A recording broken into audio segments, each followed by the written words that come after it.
And here to dive deeper into the president's address and his sweeping plan, Republican strategists Deana and Chris Metzler. I want to welcome you both back to BNC Live. Now, first, how would you rate the president's first joint address on a scale of 1 to 10? We'll start with you, Chris. From on a scale of 1 to 10, I would say probably 5, and here's why.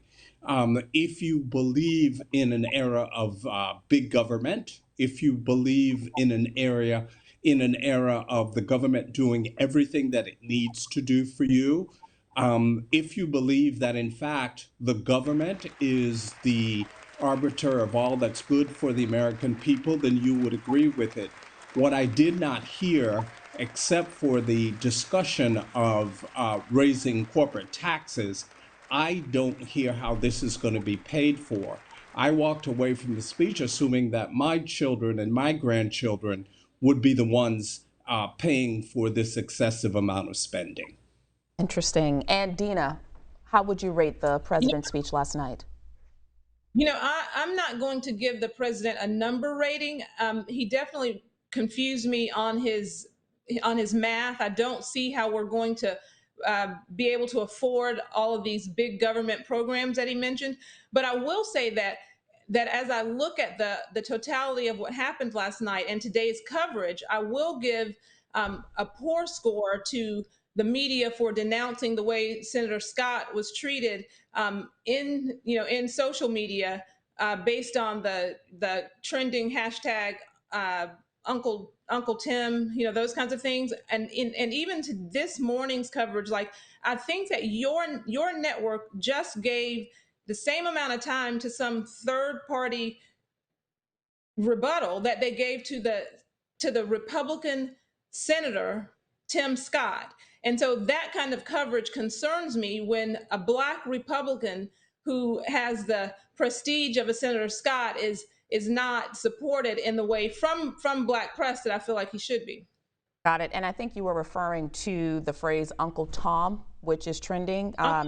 Yes. Well, And my actually, network, no. which welcomed you back. I'm Tim sorry. is actually Uncle Tim is the phrase that's trending. And I appreciate your network welcoming me back. Oh, I'm sorry. I think I saw something different, but nonetheless, history was made last night with Vice President Kamala Harris and House Speaker Nancy Pelosi both sitting behind the president.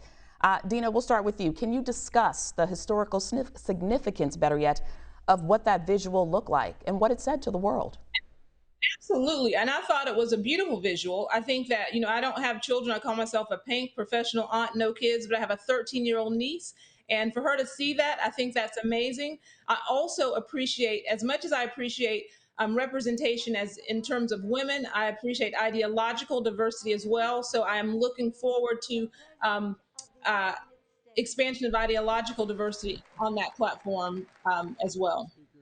And But Chris, it's a what was historic night, absolutely. wonderful? And Chris, you can pick up where Deana left off. What was the historical significance to you seeing two women, especially a Black woman, as vice president sitting in that seat next to the House Speaker? Well, I think that in fact, I take nothing away from that historical representation. Oh, it looks like we may have lost Chris Metzler. Deana, are you still there with us? Yes, I am. Got it. And I'd like to make a clear distinction that you both are Republicans, but you both do not think the same, nor are you both monolithic, just like Black people are not monolithic. So I want to make that clear distinction as to why we have two Republicans on right now. Moving on. Now, the Biden administration has unveiled his sweeping spending plans in the last few weeks, proposing $6 trillion in spending in his first 100 days. How will he be able to actually get any of this done with a divided Congress, Deana?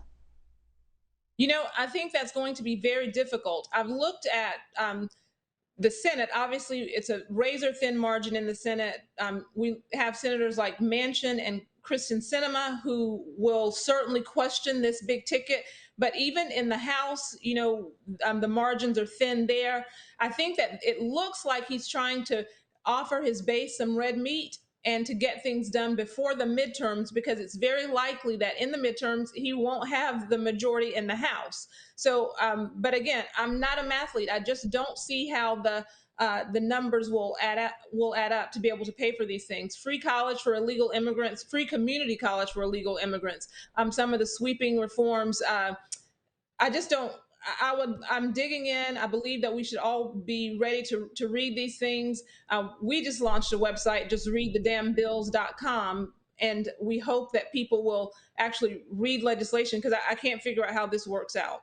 Got it. And Chris, we want to welcome you back. We know we lost you for a second there. We probably have about a minute left, so I'm going to change gears in the question as well. Chris, Senator Scott, who delivered the GOP's response to the State of the Union, called the president's plan a liberal wish list of big government waste. Is that how you also see it? And what is the potential for compromise? Well, in fact, I do see it that way. Look, we, from the issue of infrastructure, yes, there are infrastructure issues that we need to deal with. However, I go back to the fact that this is essentially redefining the definition of infrastructure in a way to put forth what I see as a very liberal agenda. Is there room for compromise? Absolutely. And I think Republicans will be willing to compromise. However, we have to have some serious discussion about the cost.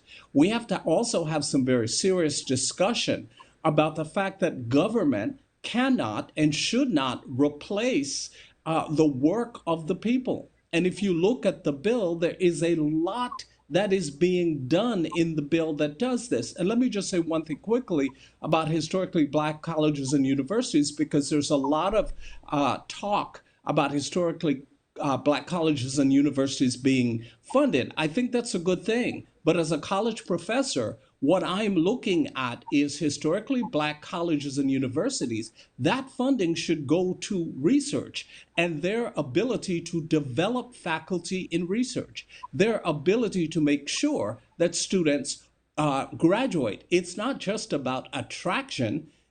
It's about retention and graduation, and this bill does nothing to help with that. Got it. Chris Metzler and Deana Bass, I want to thank you both for joining me on this hour of BNC Live, and we look forward to welcoming you both back. Have a great day.